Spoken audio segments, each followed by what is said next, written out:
Hello everyone and welcome to Bhatner IAS. Bhatner IAS में आप सबका स्वागत है।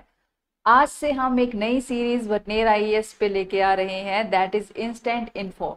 ठीक है, इंस्टेंट इन्फो करके ये हमारी सीरीज रहेगी। इसमें आपके यूपीएससी से रिलेटेड सारे इंपॉर्टेंट टॉपिक जो हैं वो हम डिस्कस करेंगे और ये सीरीज जो है वो बहुत ही कम टाइम की रहेगी। 2 से 5 मिनट में हम जो है वो एक टॉपिक कंप्लीट करेंगे और उससे रिलेटेड सारी चीज़ें, हिस्ट्री, बैकग्राउंड जो उसका है और उससे रिलेटेड जो भी चीज़ें क्यों न्यूज़ में है, क्यों यूपीएससी इसको पूछ सकती है और जो भी रिलेटेड इन्फॉर्मेशन होगी वो सारी चीज़ें हम डिस्कस करेंगे। ठीक है, तो ये सीरीज आपके लिए बहुत ही वैल्यूएबल होने वाली है आपके यूपीएससी के लिए, क्योंकि यूपीएससी आपको पता है करंट अफेयर से क्वेश्चन उठाती है।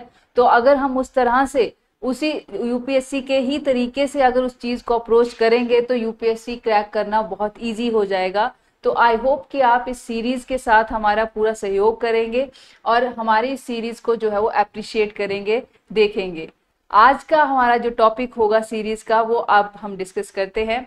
आज मैं डिस्कस करने वाली हूँ दैट इज ट्राई कलर, तिरंगे के बारे में, क्योंकि तिरंगा बहुत न्यूज में है। आपको पता है मोदी जी ने जो है वो हर घर तिरंगा मुहिम जो थी वो चलाई थी, जिसके चलते तिरंगा जो है वो हर घर में जो है वो लहरा रहा है और कई लोगों ने मतलब इसको अप्रिशिएट किया इस मुहिम को।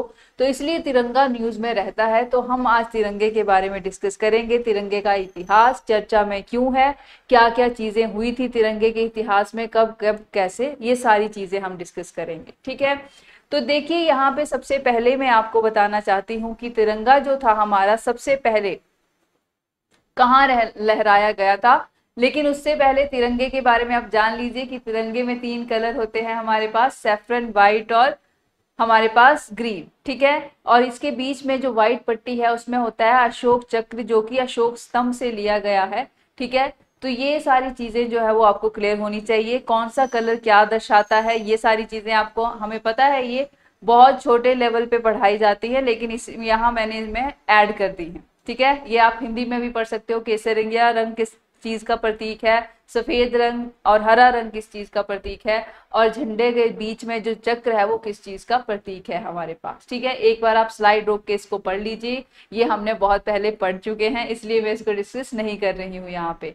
इसके अलावा हमारे पास जो इसका इतिहास है कि सबसे पहले तिरंगा कहाँ लहराया गया, तो ये मैं आपको बता देती हूँ कि हमारा जो पहली बार जो तिरंगा लहराया गया था वो 1906 में जो है वो पारसी बागान स्क्वायर जो है, ठीक है, ग्रीन पार्क भी बोलते हैं उसको, पारसी बागान स्क्वायर जो है वहां पे लहराया गया था तिरंगा। 1906 में कोलकाता में लहराया गया था हमारा तिरंगा। और ये जो तिरंगा है इसका डिजाइन किसने किया था, इसका डिजाइन किया था सचिंद्र प्रसाद बोस और हेमचंद्र कानूनगो जो है उन्होंने तैयार किया था। अगर आपने रिसेंटली मूवी देखी है RRR मूवी, उसमें भी यही झंडा जो है वो उन्होंने यूज किया है। ठीक है, तो इस झंडे के 3 कलर थे, हरा, पीला और हमारे पास लाल। ठीक है, हरे रंग पे जो है वो आधे 8 कमल थे खिले हुए। ठीक है, पीले रंग की पट्टी में वंदे मातरम लिखा हुआ है और लाल रंग की पट्टी में अर्ध चंद्रमा और साथ में सूर्य का चित्रण किया गया है। ठीक है, ये हमारे पास झंडा जो है वो पहली बार लहराया गया था हमारे भारत में। इसके बाद अगर आप भारत, इसका जो प्रेजेंट जो हमारा झंडा है उसका इतिहास अगर आप जानना चाहें तो उसमें देखिए हमारे पास एक आंध्र प्रदेश के एक युवा थे, उनका नाम था पिंगाली वेंकैया। ठीक है, पिंगली वेंकैया और पिंगाली वेंकैया, उनको जिम्मेदारी सौंपी गई थी गांधी जी द्वारा एक झंडा बनाने की। तो उन्होंने एक झंडा बनाया था 2 रंग का, लाल और हरे रंग का झंडा बनाया था, जिसमें लाल रंग जो था वो हिंदू समुदाय का प्रतीक था और हरा रंग जो था वो मुस्लिम समुदाय का प्रतीक था। तो यहाँ पे लाला हंसराज जो मैं बोल रही हूँ आप उसको नोट कर लीजिए, लाला हंसराज की सिफारिश पे गांधी जी ने इसमें एक सफेद पट्टी और चरखा जो है वो ऐड करने की बात करी थी। ठीक है, और यहाँ पे एक सफेद पट्टी और चरखा ऐड करा गया था, लाला हंसराज की सिफारिश पे गांधी जी ने बोला तो वहां पे ऐड किया गया पिंगाली वेंकैया द्वारा। फिर 1931 का जो कांग्रेस का कराची सेशन हुआ था उसमें कांग्रेस ने एक इस झंडे को अपना लिया, लेकिन इसमें थोड़ी सी चीजें ठीक करी। ठीक है, इसमें क्या किया उन्होंने, लाल की जगह केसरिया रंग यूज किया और कलर के जो थे उनकी कॉम्बिनेशन चेंज की, केसरिया ऊपर फिर व्हाइट और फिर ग्रीन जो है वो ऐसे करके इसको 1931 में कांग्रेस का झंडा जो है नेशनल फ्लैग जो है उसके तौर पे इसको लिया। ठीक है, अभी तक ये कांग्रेस का झंडा था। फिर 1947 में, जुलाई 1947 में जो है वो एक समिति बैठी जिसके अध्यक्ष राजेंद्र प्रसाद थे। उस कमेटी में जो थे बदरुद्दीन तैयब जी भी थे, ठीक है। उस कमेटी ने जो है, जो प्रेजेंट हमारा अभी का जो स्वतंत्रता का हमारा झंडा है उसको अपनाया गया। तो यहाँ पे जो बदरुद्दीन तैयब जी की जो पत्नी थी सुरैया तैयब जी, उन्होंने बोला था, इन दोनों की आप बोल सकते हो कि बदरुद्दीन तैयब जी और सुरैया तैयब जी, इन दोनों की सिफारिश पे जो है वो चरखे को हटा के यहाँ पे अशोक स्तंभ जो है जिसमें 24 जो है चक्र में जो 24 तीलियां हैं वो चक्र है जो लगाने की मांग करी गई, ठीक है।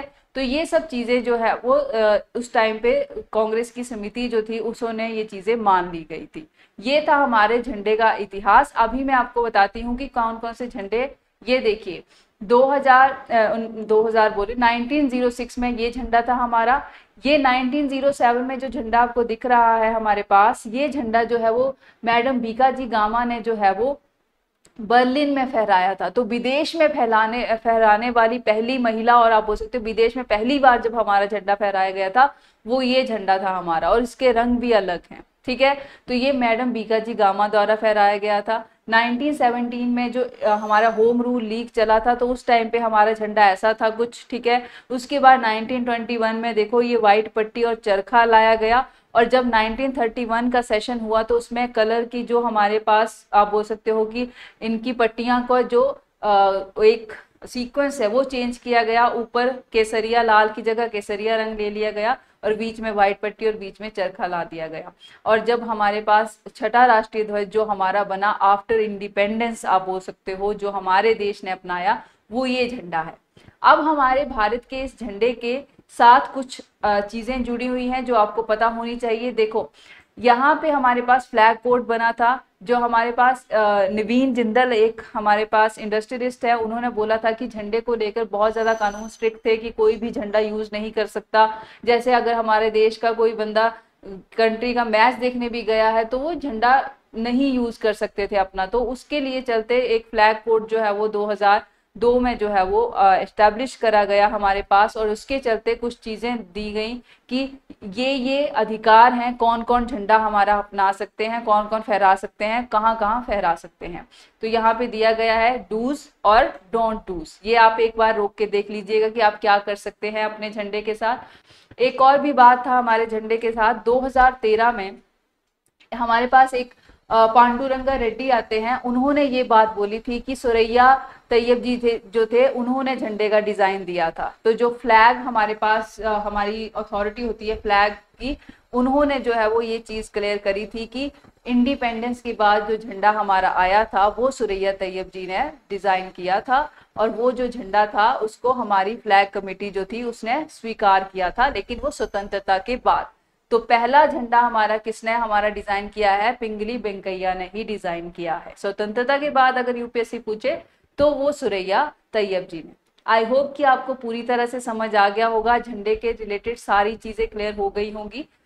ये आज की सीरीज का पहला लेक्चर था। आई होप आप इसे अप्रिशिएट करोगे। Thank you so much.